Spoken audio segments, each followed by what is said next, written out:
খেয়াল করো, এতক্ষণ আমরা যা শিখলাম সব শিখছি হয়েছে কি হরাইজন্টাল প্লেনে, ঠিক আছে?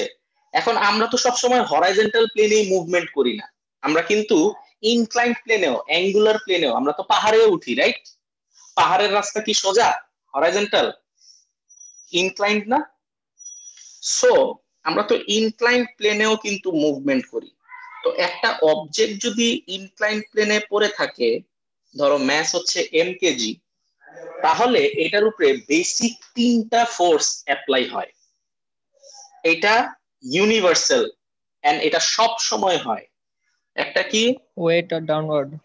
হুম, mg cos থিটা। ওয়েট তো থাকবেই, বাট ওই ওয়েটটা আমাদের ম্যাথসের ক্যালকুলেশনে লাগে না। যেটা লাগে ওই তিনটার কথা আমি বলতেছি। লাগে না বলতে এরকম না যে ইউজ করতেছে না, ইউজ ডেফিনেটলি করতেছি, এই যে এই ওয়েটের একটা কম্পোনেন্ট এখানে আসতেছে, ঠিক আছে? আরেকটা হচ্ছে উপর সাইডে ফ্রিকশন রিয়াকশন, আর আর এই সাইডে হচ্ছে mg ডাউনওয়ার্ড। Sine theta. এই থেটাটা কত? এই ইনক্লাইন্ড প্লেনের অ্যাঙ্গেলটাই হচ্ছে ওই থেটা। কথা বোঝা গেল? ক্লিয়ার? জি এই স্যার। তিনটা জিনিস আমার অলওয়েজ থাকবে, অলওয়েজ। আমি আবার বলতেছি অলওয়েজ থাকবে। সো এই তিনটা জিনিস তোমাকে বলে দেওয়া হবে না, জাস্ট তোমাকে অ্যাঙ্গেল আর ম্যাস একটা ইনক্লাইন্ড প্লেনের উপরে আছে বললেই তোমার বুঝতে হবে এই তিনটা ফোর্স বাই ডিফল্ট চলে আসছে। এটা আমার থাকবেই।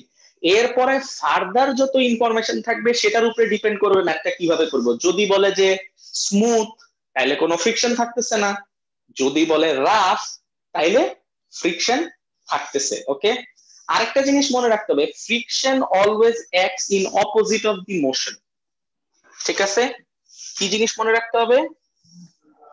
এফ আর ফ্রিকশন মোশনের অলওয়েজ, অপোজিটে কাজ করে। হ্যাঁ, acts in opposite direction, opposite direction of motion.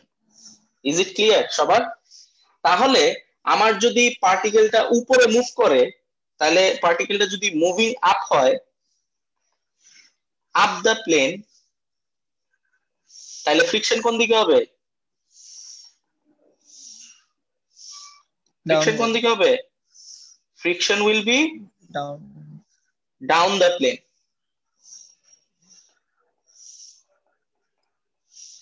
And vice versa. Okay, যদি মুভিং আপ দ্য প্লেন হয় তাহলে ফ্রিকশন হবে ডাউনে, যদি মুভিং ডাউন দ্য প্লেন হয় তাহলে ফ্রিকশন হবে আপে। Is it clear? আর স্মুথ বলা জি মানেই স্যার। হচ্ছে, স্মুথ সারফেস মানেই হচ্ছে, no friction. Very good, surface মানে হচ্ছে নো ফ্রিকশন। এই কয়টা জিনিস নেক্সট ক্লাসের জন্য আগে ভাগে পড়ে রাখবা, তাইলে আমার ম্যাথটা স্টার্ট করতে ইজি হবে। ঠিক আছে? ইনক্লাইন প্লেনের বেসিক জি তিনটা স্যার। ফোর্স কি কি? Along the plane mg sin theta, perpendicular to the plane mg cos theta, আর পারপেন্ডিকুলার অপোজিট সাইডে হচ্ছে নরমাল রিঅ্যাকশন। ক্লিয়ার? এটা যদি পড়া হয়ে যায় তাহলে আমরা নেক্সট ক্লাসে সি ও করে ফেলতে পারবো, খুব বেশি সমস্যা হবে না সি করতে। আচ্ছা, সিটা এমন কেন? ইনক্লাইন প্লেন আগে দিছে, ওইটা পরে দিছে, বইটারে নতুন করে যে কি অবস্থা বানায় ফেলাইছে, উল্টা পাল্টা কইরে এরা নিজেরাও মিলাইতে পারে না। আচ্ছা যাই হোক, এনিওয়েজ কিছু করার নাই, বই